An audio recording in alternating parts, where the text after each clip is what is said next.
Louvado seja nosso Senhor Jesus Cristo, para sempre seja louvado.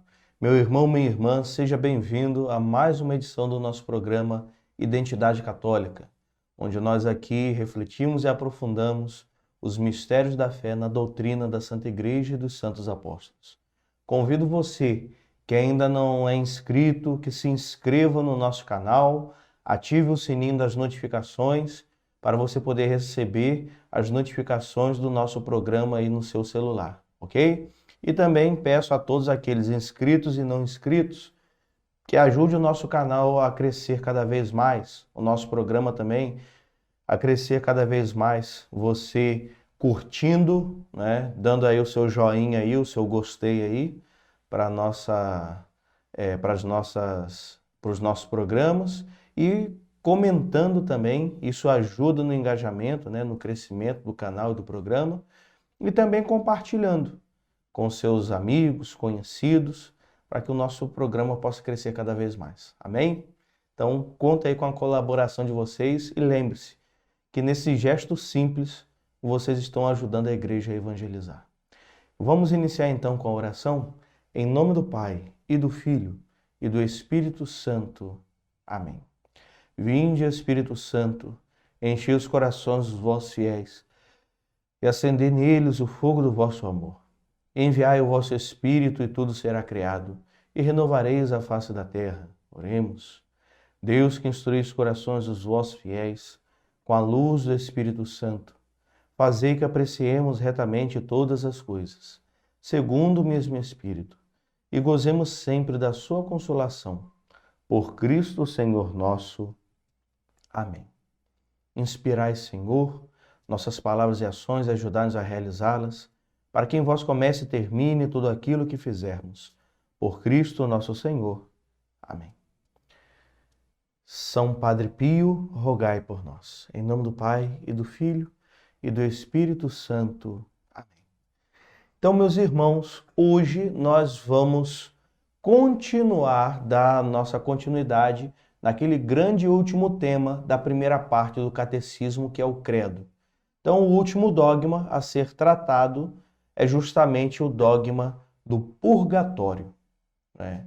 Além do céu e o inferno, que são estados definitivos da alma, nós temos também, segundo a doutrina da Santa Igreja, um estado transitório, temporário da alma, onde a alma passa ali se purificando para poder entrar totalmente pura no céu, ok? Então esse estado é o estado do purgatório. Como vocês podem ver aí na imagem, né? Nós temos o purgatório, um assunto eternamente polêmico, justamente por causa das querelas com os nossos irmãos protestantes e com pessoas de outras religiões. Olha só essa imagem, o que essa imagem nos mostra? Ali embaixo, as almas sofridas do purgatório, não é? Porque ainda não contemplam a Deus face a face de uma forma plena. Nós temos ali os santos anjos lá em cima, enviando consolos e confortos espirituais para eles. Um anjo enviando pão, outro anjo carregando a âncora simboliza a virtude da esperança, ou seja, tenham esperança, que vai chegar o dia que vocês finalmente vão sair daí. E outros dois anjos resgatando duas almas que terminaram seu processo de purificação, né?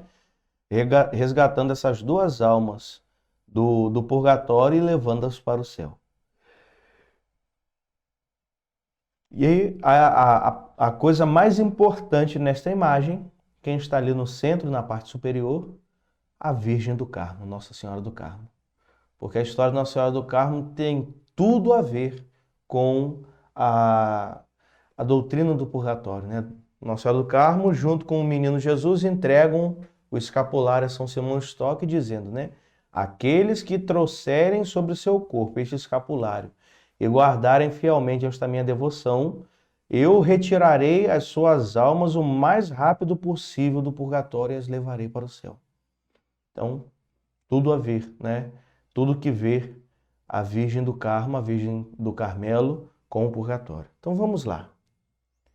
Introdução. Nós lemos no Evangelho de Mateus que um fariseu fez a seguinte pergunta a Jesus: Mestre, qual é o maior mandamento da lei? Jesus respondeu: Amarás ao Senhor teu Deus com todo o teu coração, com toda a tua alma e toda a tua mente. Este é o maior e o primeiro mandamento. Então, meus irmãos, acabamos de ver aí, né? Qual é o maior mandamento da lei? É amar a Deus sobre todas as coisas. Mas, padre, o que isso tem a ver com o purgatório? Calma, calma, calma. Não fique ansioso, já vamos chegar lá. Então, olha só isso aqui. Ama a Deus com todo o coração, alma e mente? Quem de nós ama o próximo como a si mesmo? No primeiro domingo de novembro, a igreja no Brasil celebra a festa de Todos os Santos e continuamente apresenta-nos uns modelos daqueles que de verdade amaram a Deus e ao próximo com toda a sua vida. Então, olha só essa última frase. A igreja nos apresenta modelos daqueles que de verdade amaram a Deus e ao próximo com toda a sua vida e com todo o seu ser. Então, ou seja, quem são os santos? Aqueles que amaram Deus com toda a sua alma. Então aqui a gente já começa clareado o que o mandamento do amor a Deus tem que ver com o purgatório. Vamos lá. Nós humildemente olhamos para esses modelos e precisamos confessar, né? Eu não amo a Deus como um São Francisco, uma Santa Clara, um Santo Afonso, São João 23, uma Madre Paulina, ou como muitos outros cristãos pouco conhecidos, mas que deram um extraordinário exemplo de fé e amor. Nosso amor a Deus e ao próximo frequentemente fica misturado com egoísmo, vaidade, presunção, negligência, falta de delicadeza e educação, às vezes, né? Instabilidade e pouca fé. Então, olha só, clareou mais um pouquinho, né? Vamos continuando. Então, a doutrina da igreja e o catecismo. Olha só o que eles vão dizer. O catecismo da Igreja Católica nos ensina a distinguir entre pecado mortal e pecado venial. Números 1855 a 1856. Existem pecados mortais que nos levam diretamente para o inferno e existem os pecados veniais. Não é? Eu não posso querer dizer que um homicídio tem a mesma gravidade que uma mentirinha que uma criança pregou. Uma mentirinha pequena que não prejudicou ninguém. Não é? Então vejo por aí. Na primeira situação, o ser humano teve um comportamento tão grave, ou seja, o pecado mortal, que rompeu sua ligação mais profunda, tanto com Deus quanto com o próximo. No segundo caso, essa ligação permanece, mas não é perfeita, ou seja, o pecado venial. Né? Permanece a ligação com Deus, mas ela não é perfeita. Mas vamos lá. Existe diferença entre os pecados? Vamos ver, né? Quantas vezes nós já ouvimos irmãos protestantes dizendo que não existe essa coisa de pecadinho, pecadão, tudo é pecado, tudo é a mesma coisa. Então vamos ver se é assim mesmo, se não existe diferença entre pecado mortal e pecado venial. Olha o que nos diz a Sagrada Escritura no Evangelho de São João, capítulo 19, versículo 11. Respondeu Jesus: Não terias poder algum sobre mim se de cima não te fora dado. Por isso, quem me entregou a ti tem pecado maior. O próprio Jesus está dizendo que existe pecado maior e pecado menor. Aqui ele está respondendo a Pilatos, né? Por que tu não me respondes, Jesus Nazareno? Não sabes que tem o poder de tirar a sua vida e te fazer viver? E aí Jesus vai responder isso, né? Não terias poder algum sobre mim se do céu não te fosse dado.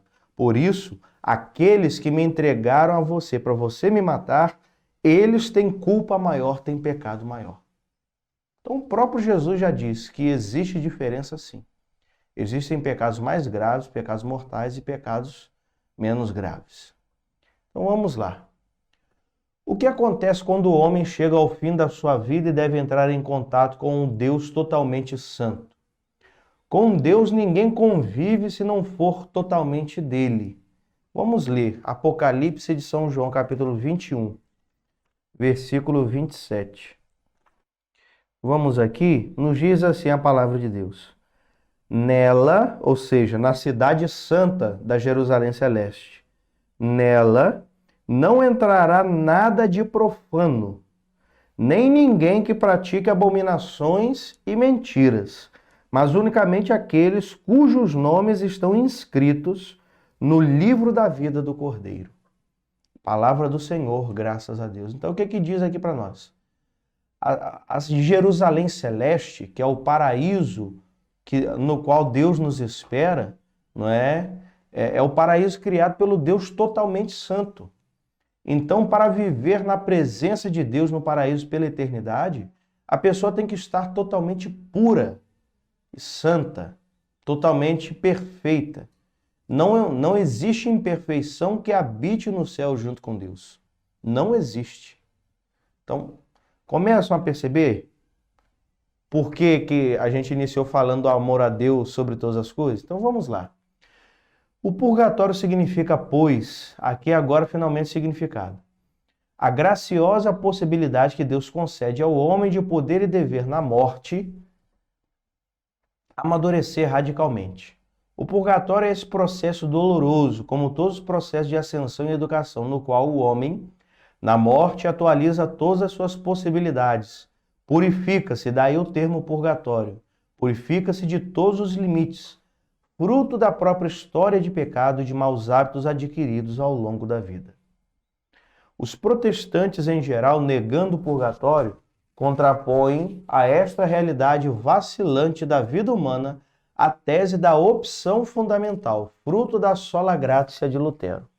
Só que a opção fundamental nega a antropologia e a história da humanidade. Por essa razão, Lutero caiu na besteira de entender a graça como uma capa que apenas cobre as sujeiras do ser humano. Contra isso, recordamos a célebre frase de Santo Tomás de Aquino que nos ensina que a graça supõe a natureza. Então veja, meus irmãos, o que está dizendo aqui para nós? O que é o purgatório? O purgatório é o destino daqueles que, nesta vida, amaram a Deus, né? Buscaram amar a Deus sobre todas as coisas, mas esse amor a Deus não foi totalmente perfeito. Essa pessoa carregou junto consigo na sua vida vícios, né? Vícios que a impediam de ser totalmente perfeita. Por isso mesmo, ela vai, se ela morre, não é, tendo ainda as penas temporais para serem pagas, não é, tendo ainda que se purificar um pouco daquela falta de amor a mais que faltou a ela nesta vida, em relação a Deus, em relação ao próximo, ela vai para o purgatório para terminar de se purificar nesse quesito da perfeição no amor, né? Uma vez supondo que ela não tenha conseguido fazer isso aqui nesta vida. Aquilo que Santa Teresa d'Ávila nos fala, né? Que o caminho da perfeição começa primeiro em eu conseguir vencer na minha vida todos os pecados mortais. E depois todos os pecados veniais para que eu possa entrar diretamente no céu.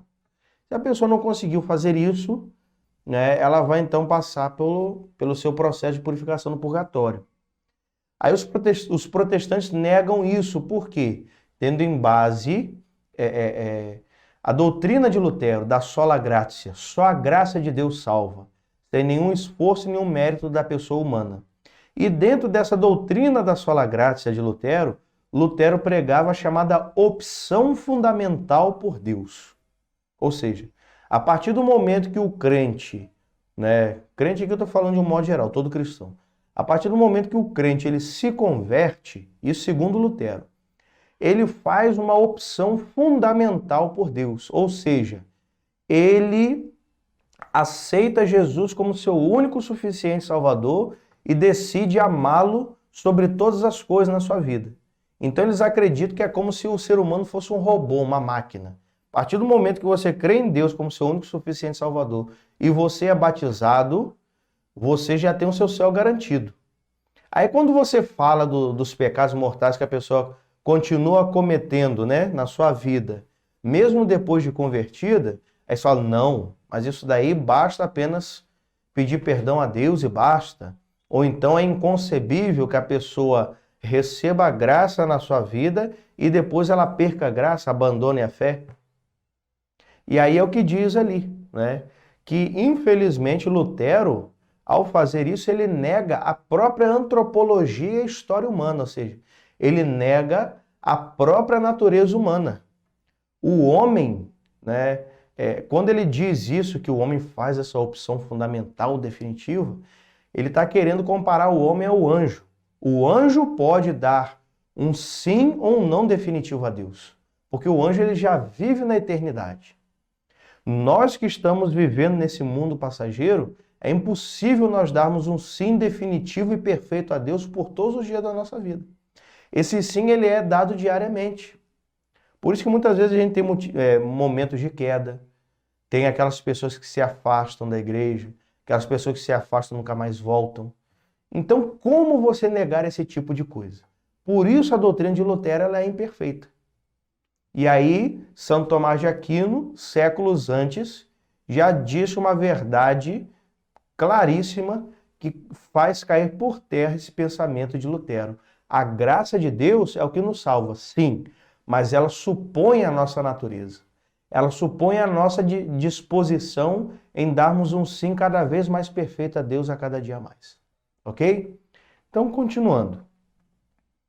Vamos ler aqui 1 Pedro, capítulo 14, versículo 16. 1 Pedro, capítulo 1, versículos do 14 ao 16. Assim nos diz a santa palavra de Deus. A maneira de filhos obedientes, já não vos amoldeis aos desejos que tinhais antes, no tempo da vossa ignorância. A exemplo da santidade daquele que vos chamou, sede também vós santos em todas as vossas ações, pois está escrito, sede santos porque eu sou santo. Ou seja, São Pedro aqui exortando aos seus fiéis, né? Vocês não podem mais viver uma vida como viviam antes de se converterem, antes de conhecer Jesus. Então vocês se esforcem para vocês, né, corresponderem à graça de Deus todos os dias de sua vida. Ou seja, ele aqui está cobrando dos fiéis o esforço para viver na santidade no caminho de perfeição. Ou seja, o que isso tem a ver com o que Lutero disse? Nada, é justamente o contrário. Tem a ver com o que Santo Tomás de Aquino disse, a graça supõe a natureza. Agora, Evangelho de São Mateus, capítulo 5, versículo 48. Assim nos diz o Evangelho. Portanto, sede perfeitos, assim como o vosso Pai Celeste é perfeito. Ou seja, esse convite e essa exortação e apelo de Jesus à santidade. Palavra da salvação, glória a vós, Senhor. E agora Romanos, capítulo 7, versículos de 19 a 21. Nos diz também, não faço o bem que quero, São Paulo dizendo, não faço o bem que gostaria, mas o mal que não quero. Ora, se faço o que não quero, já não sou eu que faço, mas sim o pecado que em mim habita. Encontro, pois, em mim esta lei, quando quero fazer o bem, o que se me depara é o mal. Ou seja, essa passagem aqui então é a mais clara de todas. São Paulo está dizendo da sua própria vida. Está falando da sua própria vida. Ele já apóstolo, líder de cristãos, já tinha recebido a graça do batismo, né? E ele ainda vivendo isso na sua vida. A luta contra o pecado e às vezes se esforçar em não conseguir fazer o bem que ele quer, mas o mal que ele não quer. Então, o próprio São Paulo é um testemunho contra o que o Lutero disse, ok? Então, essas passagens só corroboram com o que acabamos de dizer. Portanto, Deus nos quer perfeitos e por meio da sua graça, ele nos transforma de imperfeitos em perfeitos pela sua graça. Essa graça na vida presente é oferecida à nossa liberdade, ou seja, Deus não nos obriga à santidade, mas nos convida, porque Ele quer que nós o amemos de uma forma livre. O homem pode dizer a Deus um não definitivo ou sim, mas não de uma maneira perfeita. não é? Então a sua graça nos acompanha até o momento em que esse sim se tornará perfeito. Quando? Na nossa morte. E se isso não acontece antes da nossa morte, que é bem difícil, né? Geralmente acontece já próximo da morte ou, né, no momento da morte. Então, e se isso não acontece antes da nossa morte, acontecerá depois dela, para aqueles que escolheram amar a Deus e ao próximo, mas não chegaram a fazê-lo com todo o coração, como nos ensina o primeiro mandamento. E aí, qual é o lugar desses que não conseguiram fazer isso com todo o coração? O lugar deles é justamente esse estado temporário da alma, que é o purgatório. Alguns teólogos falam sobre uma graça especial que faz passar um filme de toda a vida na cabeça da pessoa durante o instante da morte, para que ela possa dar o seu sim a Deus. A única certeza é que o sim ou o não só se torna definitivo, o nosso sim ou o nosso não a Deus, ele só se torna definitivo ao entrar na eternidade. Então, essa teoria aí dos teólogos, não são todos os teólogos que defendem essa teoria, mas é uma teoria bem interessante, né? Que no instante da morte, Deus faria passar um filme de toda a vida da pessoa na cabeça dela, para que ela soubesse ali, naquele momento ali, se ela amou a Deus sobre todas as coisas ou não. E ali Deus daria uma última graça, uma última oportunidade de dar um sim definitivo a ele ou não. É uma teoria bem interessante, mas a igreja não confirma nada sobre isso. O que sabemos é que o nosso sim ou o nosso não definitivo a Deus são dados, não é, logo após a morte, na hora do nosso juízo particular, quando nós entramos no tempo da eternidade no Kairos. E esse sim ou esse não vai ser fruto de tudo aquilo que nós vivemos na nossa vida nessa terra. Então, por que o purgatório? Na antiga igreja, a ideia do purgatório se desenvolveu em relação à prática penitencial. De fato, se por um lado Jesus concedeu aos apóstolos o poder de perdoar os pecados, por outro, a igreja organizou sua prática penitencial de maneira diferente em épocas diferentes. Hoje, temos a modalidade do sacramento da confissão, mas desde o início até o século VI, houve a modalidade da penitência pública, concedida uma vez na vida e reservada para os pecados mais graves e públicos, caracterizada por um longo período de anos e difícil caminho de expiação, que se concluía com uma reconciliação eclesial pública diante da igreja por meio do bispo. Né? Em outras palavras, confissão e penitência pública dos pecados, ou seja, como que era antigamente. Hoje nós temos o sacramento da confissão, né, sempre que a pessoa se encontrar em estado de pecado mortal. Né? Naquela época não. A confissão era dada uma vez na vida, ou seja, até o século VI a igreja acreditava que só se dava o perdão dos pecados, conforme Jesus nos ensinou, uma vez na vida após o batismo. Né? Isso era coisa tão séria que a pessoa tinha que estar decidida ali a fazer a confissão naquela hora. Né? E depois disso fazer uma dura e pesada penitência pública dos pecados. Todas as pessoas tinham conhecimento, que justamente essa era a pedagogia da época, né? Fazer a pessoa se envergonhar publicamente dos pecados para ela não correr o risco de cair depois de novo. Porque os pastores do povo de Deus naquela época entendiam que se a pessoa cair depois, novamente, após a confissão, já era. Não tem mais perdão para ela. Entende? Por isso que muitas pessoas deixavam para se batizar ou para se confessar nessa única confissão já no fim da sua vida. Né? Então, com o tempo, né, a igreja foi substituindo essa prática dessa penitência pública substituindo isso pela doutrina do purgatório, que sempre existiu, mas que foi ganhando corpo com o passar do tempo. Reinava então a insegurança quanto ao batizado, que houvesse cometido quanto à pessoa batizada, que houvesse cometido um pecado mortal e, em consequência, se achasse excluído da vida comunitária da igreja. Se estava suficientemente purificado e havia feito suficiente penitência para poder ser admitido novamente na celebração eucarística. E, em suas dúvidas, as autoridades eclesiásticas se decidiam a conceder a reconciliação, que às vezes parecia demasiado prematura, movidas pelo pensamento de que, além da morte, existe uma possibilidade de purificação ou reconciliação. Quem mais difundiu a doutrina do purgatório foi o Papa, que era beneditino, né? Era um monge beneditino, o Papa Gregório Magno. Então, ou seja, a pessoa cometeu pecado, mesmo depois daquela única confissão. E aí? Como é que vai ficar? Ou mesmo aquela que cometeu o pecado e se confessou. Será que a penitência dela foi o suficiente para apagar todas as penas devido ao pecado?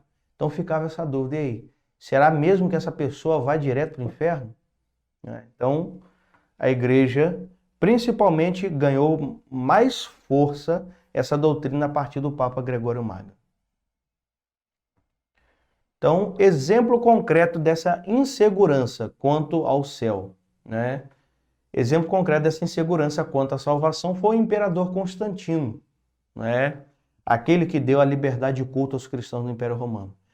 Ele só aceitou receber o batismo no fim da sua vida. E mesmo assim ele não recebeu o batismo cristão, ele recebeu o batismo dos hereges arianos, né? Mas Constantino é um exemplo disso. De alguém que tinha medo de ir para o inferno, então só aceitou ser batizado no fim da sua vida. Mesmo já crendo na fé cristã. Só aceitou receber o batismo no fim da vida justamente porque o batismo nos lava de todos os nossos pecados. Então ele recebeu o batismo no seu leito de morte. Já no século II, atesta-se uma oração pelos falecidos, que é a famosa oração eucarística segunda, né? Que já desde o século II já reza pelos falecidos, pelas almas do purgatório, né? Desde o século III existe o costume de orar por eles, por esses defuntos, durante a celebração da Eucaristia, caso estejam no purgatório, para que termine o mais rápido possível a sua purificação. No início do século III encontramos as atas do martírio de Santa Perpétua. Perpétua que é invocada junto com Santa Felicidade na oração eucarística primeira, né? Em Cartago, norte da África, onde a mártir aparece orando por seu irmão Dinócrate, o qual morrera jovem. Pedia que ele fosse transferido do lugar de padecimento em que se achava, ou seja, o purgatório, para um lugar de refrigério, de saciedade e alegria, o céu. Finalmente, ela viu seu irmão Dinócrate, de coração puro, revestido de bela túnica, a gozar do refrigério do céu, né? Como uma criancinha que sai da água e se dispõe a brincar. Nesta mesma época, Tertuliano, no ano 202, também de Cartago, atesta o uso de sufrágios, ou seja, que são os sufrágios, né? Orações pela purificação daqueles defuntos. Na liturgia oficial de Cartago, que era um dos principais centros do cristianismo no século III. Diz, por exemplo, que durante a morte e sepultamento de um fiel, esse fiel fora beneficiado com a oração do sacerdote da igreja, ou seja, ele viu essa alma por meio, né, da Santa Missa ali de corpo presente, ele viu essa alma subindo ao céu após a missa. A tradição de orar pelos mortos remonta a São Paulo, no caso do cristão Onesíforo. Segunda carta a Timóteo, capítulo 1, versículo 18. Capítulo 1, versículo 18. Nos diz o seguinte: o Senhor lhe conceda a graça de obter misericórdia junto do Senhor naquele dia. Que dia? O dia após a morte, né? O dia santo, o dia do juízo. Sabes melhor que ninguém quantos bons serviços ele prestou em Éfeso. Ele aqui falando de um cristão chamado Onesíforo que já havia morrido. Ou seja, que o Senhor conceda a ele misericórdia naquele dia. Ou seja, perdão concedido após a morte, entende? A Igreja Católica ensinou explicitamente a existência do purgatório no Segundo Concílio de Leão, 1274, no Concílio de Florença, 1439, e no Concílio de Trento, né? Vamos ler aqui as passagens bíblicas que fundamentam o purgatório. Mateus capítulo 5, versículo dos 20 ao 26. Nos diz assim a palavra de Deus. Digo-vos, Jesus falando, né? Digo-vos, pois, se vossa justiça não for maior que a dos escribas e fariseus, não entrareis no reino dos céus. Ouvistes o que foi dito aos antigos: não matarás, mas quem matar será castigado pelo juízo tribunal.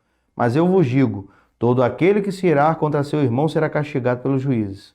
Aquele que disser a seu irmão imbecil será castigado pelo grande conselho. Aquele que lhe disser louco será condenado ao fogo da geena. Se estás, portanto, para fazer a tua oferta diante do altar e te lembrares de que teu irmão tem alguma coisa contra ti, deixa lá a tua oferta diante do altar e vai primeiro reconciliar-te com teu irmão. Só então vem fazer a tua oferta. Entra em acordo sem demora com o teu adversário, enquanto estás em caminho com ele, para que não suceda que te entregue ao juiz, e o juiz te entregue ao seu ministro, e sejas posto em prisão. Em verdade te digo, dali não sairás antes de teres pago o último centavo. Jesus está falando justamente do fim da vida. A pessoa vai ser colocada na prisão e só vai sair da prisão para a liberdade após ter pago o último centavo. Ou seja, ele está falando ali de quê? Ele está falando ali ele está falando ali de purificação, né, de pagar penas após a morte, para alcançar a liberdade após a morte, ou seja, o purgatório. Também Mateus 8, 32 a 35. Nos diz assim: Ide, disse-lhes. Eles saíram e entraram nos porcos, os demônios que estavam no endemoniado, Nesse instante, toda a manada se precipitou pelo declive escarpado para o lago e morreu nas águas. Os guardas fugiram e foram contar na cidade o que se tinha passado e o sucedido com os endemoniados. Então a população saiu ao encontro de Jesus. Quando viu, suplicou-lhe que deixasse aquela região. Ok? Então é isso. Ou seja, principalmente a primeira passagem de Mateus capítulo 5. Dali da prisão não sairás até pagares o último centavo. Ou seja, se vai sair da prisão depois de pagar o último centavo, então não pode ser o inferno, mas um estado transitório da alma, que é justamente o purgatório. O purgatório, portanto, é a certeza de que Deus não é só misericórdia, mas é justiça também, Em Deus a gente não tem que entender que Deus é só justiça nem só misericórdia, mas Deus é uma coisa só. Justiça e misericórdia em Deus andam sempre juntas, Por isso mesmo, Santo Agostinho dizia: Deus não nos salvará sem nós, sem o nosso sim a Ele. E ali está a imagem, de Jesus, o Pantocrátor, o Criador de tudo, Aquela imagem ali é o Pantocrátor do Monte Sinai, no Egito. Ela reflete perfeitamente a face verdadeira de Jesus. O Deus que é justiça e misericórdia. Do lado direito da face é a face mais branda, representando a misericórdia. Do lado esquerdo, ali com a sobrancelha até arrepiada para cima, a face severa, representando a justiça. Então, meus irmãos, o que fazer para não passar pelo purgatório, O que fazer para evitar o purgatório? Viver é aprender, diz o ditado. Temos a vida toda para aprender a amar a Deus de todo o coração e amar ao próximo como a nós mesmos. E além disso, a Igreja também concede outros meios para que nós possamos evitar o purgatório já nesta vida, para quando morrermos irmos direto para o céu, que são as indulgências. Mas esse é um assunto para o nosso próximo encontro. Por aqui nós ficamos, espero que esteja tudo bem esclarecido para vocês. Caso tenha alguma dúvida, deixe a sua dúvida aí nos comentários, que eu terei o maior prazer em responder, ok? Então recebamos a bênção de Deus Todo-Poderoso. O Senhor esteja convosco. Pela intercessão de São Pio de Pietrelcina, abençoe-vos o Deus Todo-Poderoso, Pai, Filho e Espírito Santo. Amém.